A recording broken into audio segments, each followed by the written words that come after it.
I have here is a dissectable torso model. It's very, very useful to show us just a number of structures. Particularly, we'll be able to look at the respiratory system, a little bit of cardiovascular, and then the digestive system.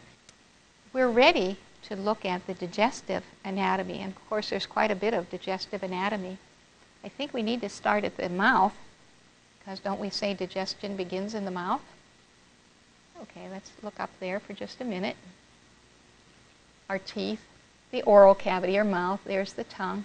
I do want to call your attention to the submandibular gland, it's under the mandible, and the submandibular duct. The smaller gland here is the sublingual gland, and it produces a thicker saliva than the submandibular gland. Out here we can see the large parotid gland with its parotid duct. So there are three pairs of salivary glands: the parotid gland, submandibular gland, and sublingual gland.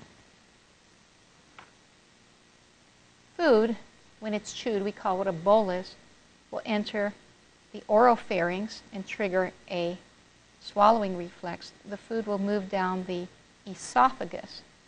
Can you see that the esophagus is posterior to the voice box or larynx? Let's get into the chest cavity for a second. As we move into the chest cavity, we can see the esophagus. It's painted green here, and you can see it's quite posterior.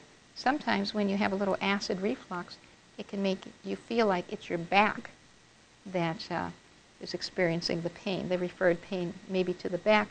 You can understand why when you realize that the esophagus is posterior in the thoracic cavity. The esophagus penetrates, goes right through the diaphragm, and here we are in the abdominal cavity.